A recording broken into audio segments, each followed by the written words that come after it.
Assalamualaikum warahmatullahi wabarakatuh. Pada pertemuan pertama ini di mata kuliah perpajakan 1 akan dibahas mengenai ruang lingkup perpajakan secara umum, yaitu mengenai pajak penghasilan ya. Pajak penghasilan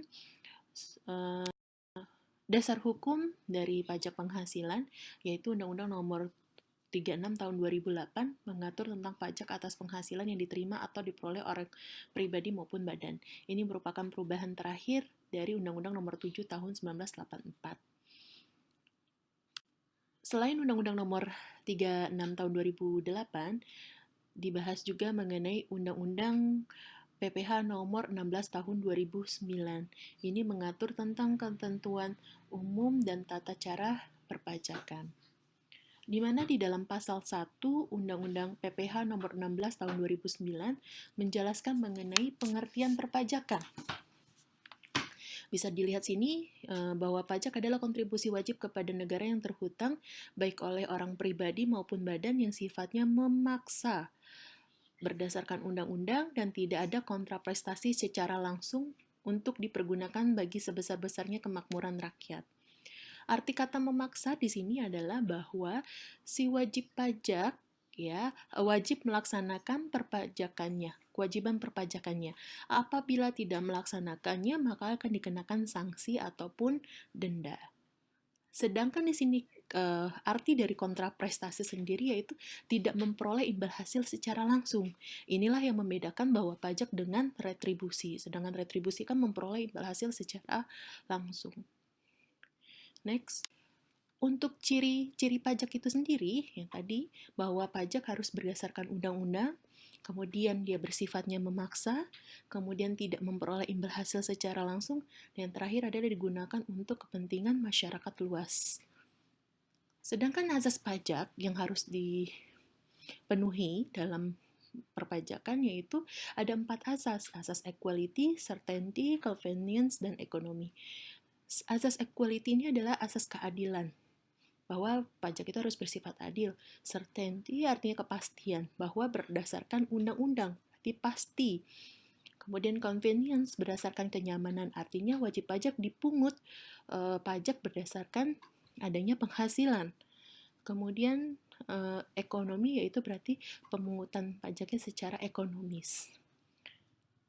Next, fungsi pajak dan sistem pemungutan pajak. Fungsi pajak ada fungsi budgeter dan regulator.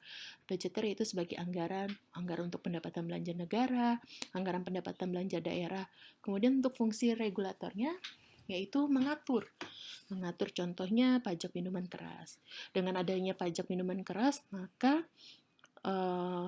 minuman keras tersebut tidak beredar secara luas. Sedangkan untuk sistem pemungutan pajak ada 3, official assessment system, self-assessment system, dan withholding system. Self-assessment system yang di sini adalah si wajib pajak dengan sendirinya itu memiliki kuasa penuh untuk menghitung, membayarkan, dan melaporkan kewajiban perpajakannya. Next, jenis pajak berdasarkan pemungutannya, pajak dibagi menjadi 2, ada pajak pusat dan pajak daerah. Pajak daerah sendiri dibagi menjadi 2, pajak provinsi dan kabupaten. Contoh dari pajak provinsi yaitu pajak kendaraan bermotor.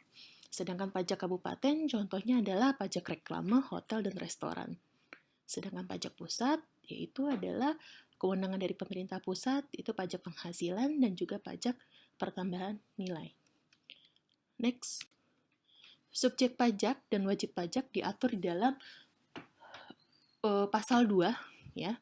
Pasal 2 di mana ada subjek pajak dalam negeri dan subjek pajak luar negeri.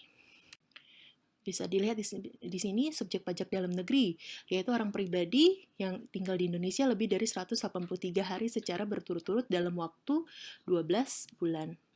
Sedangkan luar negeri, subjek pajak orang pribadi yang tidak bertempat tinggal di Indonesia. Next, yang tidak termasuk subjek pajak, yaitu badan atau perwakilan negara asing, perwakilan diplomatik, dan juga organisasi internasional. Sedangkan objek PPH bisa dilihat di sini, yaitu seluruh penghasilan yang terima oleh si wajib pajak. Sedangkan BUT merupakan bentuk usaha tetap yang dipergunakan oleh subjek pajak luar negeri, baik orang pribadi atau badan untuk menjalankan usaha atau melakukan kegiatan di Indonesia. Sekian untuk PPT, bisa dibaca nanti di share linknya dan juga bisa dilihat di dalam pertemuan 1 untuk modulnya. Oke, sekian dari saya. Terima kasih. Assalamualaikum warahmatullahi wabarakatuh.